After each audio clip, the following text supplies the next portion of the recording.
पूरी दुनिया युद्ध और अस्थिरता के दौर से गुजर रही है, तब भारत की स्थिति पर एक बड़ा बयान सामने आता है। उत्तर प्रदेश के मुख्यमंत्री योगी आदित्यनाथ का उनका कहना साफ है कि आज अगर कोई देश मजबूती के साथ खड़ा है, आगे बढ़ रहा है, तो वह भारत है।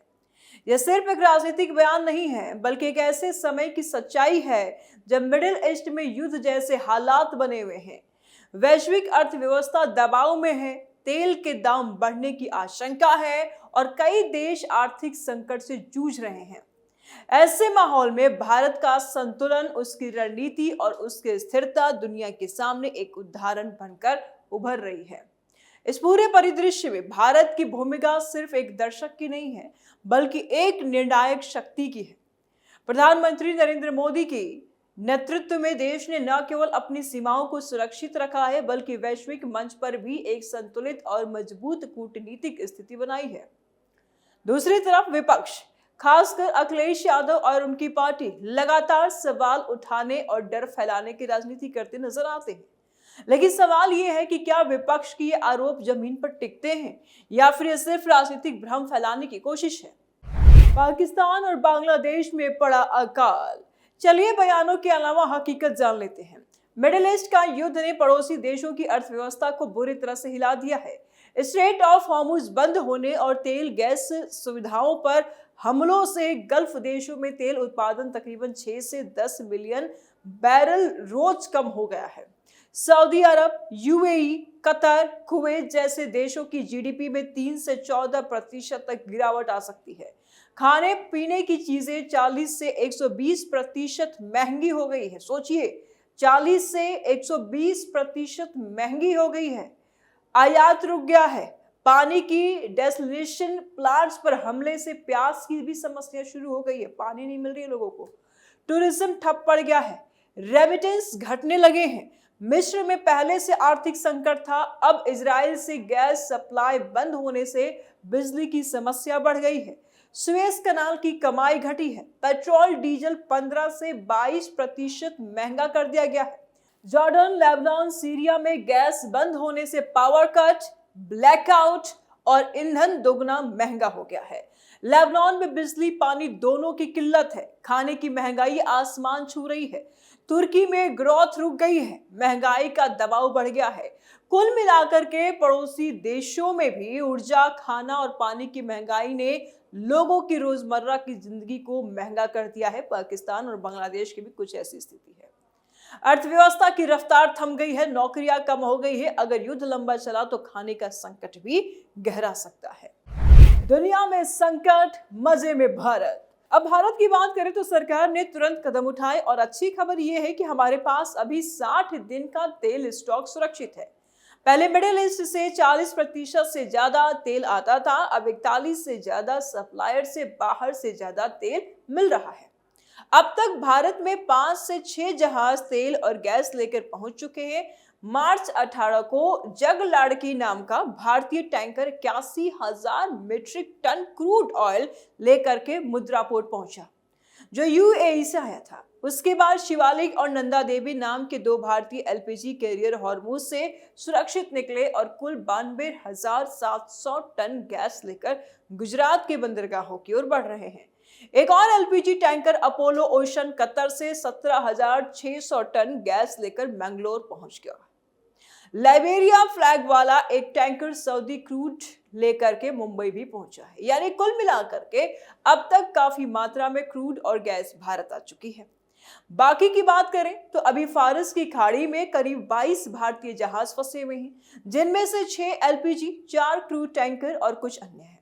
सरकार कूटनीति से ईरान से बात कर रही है और भारत नौसेना की निगरानी में कुछ और जहाज निकलने की तैयारी में है। अगले 2 महीने का तेल खरीद लिया गया है। रूस से भी ज्यादा क्रूड मंगवाया जा रहा है। कुछ जहाज खाली या बिना माल के वापस नहीं लौटे, ज्यादातर सुरक्षित गुजरने की कोशिश में है। कुल मिलाकर के भारत की ऊर्जा सप्लाई अभी मजबूत है। महंगाई पर काबू पाने के लिए रिफाइनरी ज्यादा काम कर रही है। युद्ध चाहे जितना लंबा चले, फिलहाल भारत तैयार है। योगी ने लगाई अखिलेश को लताड़। तो योगी आदित्यनाथ ने साफ कहा कि जब दुनिया युद्ध और संकट में उलझी है, तो भारत विकास के रास्ते पर आगे बढ़ रहा है। ये बात यूं ही नहीं कही गई। आज मिडिल ईस्ट में तनाव अपने चरम पर है। इजराइल और अन्य देशों के बीच संघर्ष, ईरान की भूमिका, खाड़ी देशों की स्थिति, ये सब मिलकर एक ऐसा माहौल बना रहे हैं जिसमें वैश्विक तेल आपूर्ति पर खतरा मंडरा रहा है और इसका सीधा असर दुनिया की अर्थव्यवस्था पर पड़ता है। और भारत जैसे बड़े आयातक देश के लिए ये चुनौती और भी बड़ी हो सकती है। लेकिन यहाँ भारत की रणनीति सामने आती है। भारत ने पहले ही अपनी ऊर्जा आपूर्ति को बढ़ाया है। रूस से लेकर खाड़ी देशों तक कई स्रोतों से तेल और गैस की सप्लाई सुनिश्चित की गई है। यही कारण है कि जब दुनिया में तेल के दाम बढ़ने की चर्चा हो रही थी, तब भारत ने अपने नागरिकों को और इससे बचाने के लिए कदम उठाए। सरकार ने टैक्स में समायोजन किया, सप्लाई चेन को मजबूत बनाया और ये सुनिश्चित किया कि आम आदमी पर बोझ न बढ़े। यही वो बिंदु है जहां विपक्ष ने भ्रम फैलाने की कोशिश की। अखिलेश यादव और उनके सहयोगियों ने ये कहना शुरू कर दिया कि देश में फिर से महंगाई बढ़ेगी, गैस सिलेंडर महंगे होंगे, पेट्रोल डीजल के दाम आसमान छू लेंगे। लेकिन हकीकत क्या है? हकीकत ये है कि सरकार ने पहले ही इन चुनौतियों का सामना करने के लिए तैयारी कर ली थी। आज भी भारत में स्थिति नियंत्रण में है और आम नागरिक को उस तरह की परेशानी नहीं झेलनी पड़ रही है जैसे कई अन्य देशों में देखी जा रही है। बारूद से धधक रही है पश्चिम की धरती। अब बात करते हैं मिडिल ईस्ट की हालात की। वहां युद्ध जैसे हालात ने न केवल क्षेत्रीय स्थिरता को प्रभावित किया है, बल्कि वैश्विक व्यापार और ऊर्जा आपूर्ति को भी खतरे में डाल दिया है। कई देशों की अर्थव्यवस्था डगमगा रही है। यूरोप के कुछ देश ऊर्जा संकट से जूझ रहे हैं, लेकिन भारत ने अपनी कूटनीति के जरिए सभी पक्षों के साथ संतुलन बनाए रखा है। यही वजह है कि भारत को न तो सप्लाई की कमी का सामना करना पड़ा, न ही आर्थिक अस्थिरता का। भारत की एक और बड़ी ताकत है उसकी लॉजिस्टिक और ऑपरेशनल क्षमता। जब भी दुनिया में संकट आया है, भारत ने अपने नागरिकों को सुरक्षित वापस लाने के लिए बड़े स्तर पर ऑपरेशन चलाए हैं, चाहे वो एयरलिफ्ट हो या समुद्री जहाजों के जरिए निकासी हो। भारत ने हर बार साबित किया है कि वह अपने नागरिकों की सुरक्षा के लिए पूरी तरह से प्रतिबद्ध है। कई जहाज पहले ही भेजे जा चुके हैं और बाकी की तैयारी भी पूरी है। यह दिखाता है कि सरकार सिर्फ बयान नहीं दे रही है, बल्कि जमीन पर भी काम कर रही है। जनता को बरगला रहा है विपक्ष। अब यहाँ एक और महत्वपूर्ण पहलू आता है, जनता को राहत देने के कदम। सरकार ने सुनिश्चित किया है कि किसी भी वैश्विक संकट का असर सीधे आम आदमी की जेब पर न पड़े। गैस, तेल और जरूरी सामान की कीमतों को नियंत्रित रखने के लिए लगातार प्रयास किए जा रहे हैं और इसके ठीक उलट विपक्ष ने बार बार ये कहने की कोशिश की कि लोग फिर से मिट्टी के चूल्हे पर लौट आए, कंडे जलाएं और नौबत आने वाली है। लेकिन ये सारी बातें अब खोखली साबित हो चुकी है। अगर हम पीछे देखें तो कोविड के दौरान भी विपक्ष ने इसी तरह का माहौल बनाने की कोशिश की थी। लॉकडाउन को लेकर डर फैलाना, पलायन को लेकर राजनीति करना। लेकिन समय के साथ ये साफ हो गया है कि सरकार के कदम सही दिशा में है। आज वही रणनीति फिर अपनाई जा रही है। डर फैलाओ, भ्रम पैदा करो और राजनीतिक लाभ उठाओ। लेकिन अब जनता जागरूक हो चुकी है, ज्यादा जागरूक हो चुकी है और वह इन बातों को समझती है कि योगी आदित्यनाथ का बयान इसी संदर्भ में है कि बेहद महत्वपूर्ण हो जाता है। उन्होंने साफ कहा कि भारत आज दुनिया में एक स्थिर और मजबूत देश के रूप में खड़ा है।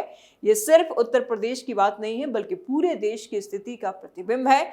उनके शब्दों में एक आत्मविश्वास झलकता है जो देश की वर्तमान स्थिति को दर्शाता है कि भारत ने वैश्विक संकट के बीच अपनी स्थिति को न केवल संभाला बल्कि मजबूत भी किया है। जहां एक तरफ मिडिल ईस्ट में युद्ध का खतरा है, वहीं दूसरी तरफ भारत ने अपने नागरिकों की सुरक्षा, आर्थिक स्थिरता और ऊर्जा आपूर्ति को प्राथमिकता दी है। सरकार के कदम ने यह सुनिश्चित किया है कि आम जनता पर इसका नकारात्मक प्रभाव न पड़े। विपक्ष की भूमिका लोकतंत्र में महत्वपूर्ण होती है, लेकिन जब वह सिर्फ अफवाह और डर फैलाने तक सीमित रह जाए तो उसकी विश्वसनीयता पर भी सवाल उठते हैं। अखिलेश यादव और उनकी पार्टी को यह समझना होगा कि सिर्फ आलोचना करने से काम नहीं चलेगा, बल्कि ठोस सुझाव और सकारात्मक राजनीति की भी जरूरत है।